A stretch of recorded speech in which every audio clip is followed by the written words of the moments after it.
નવસારીથી સમાચાર નવસારી જિલ્લાના ગણદેવી તાલુકામાં આવેલું અમલસાડ ગામ જ્યાં સર્વિસ સ્ટેશન કન્યા શાળા નંબર 1 માં ભોજનમાંથી ઈયળ નીકળી 228 વિદ્યાર્થીનીઓ આ શાળામાં અભ્યાસ કરે છે। ધોરણ 4 ની વિદ્યાર્થીની આ ભોજનમાંથી મસ મોટી જીવાત દેખાતા શિક્ષકોને જાણ કરી ત્યારે શિક્ષકો પણ દોડતા થઈ ગયા। એસએમસી અધ્યક્ષે મધ્યાહન ભોજન સ્વીકારવાની અસહમતિ દર્શાવી।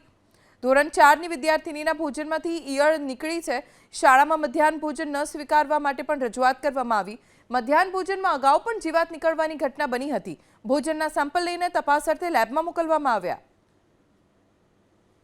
નવસારીથી સમાચાર નવસારી જિલ્લાના ગણદેવી તાલુકામાં આવેલું અમલસાડ ગામ જ્યાં સર્વિસ સ્ટેશન કન્યા શાળા નંબર 1 માં ભોજનમાંથી ઈયળ નીકળી 228 વિદ્યાર્થીનીઓ આ શાળામાં અભ્યાસ કરે છે। ધોરણ 4 ની વિદ્યાર્થીની આ ભોજનમાંથી મસ મોટી જીવાત દેખાતા શિક્ષકોને જાણ કરી ત્યારે શિક્ષકો પણ દોડતા થઈ ગયા।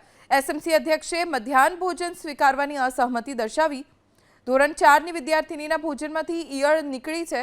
શાળામાં મધ્યાહન ભોજન ન સ્વીકારવા માટે પણ રજૂઆત કરવામાં આવી। મધ્યાહન ભોજનમાં અગાઉ પણ જીવાત નીકળવાની ઘટના બની હતી। ભોજનના સેમ્પલ લઈને તપાસ અર્થે લેબમાં મોકલવામાં આવ્યા।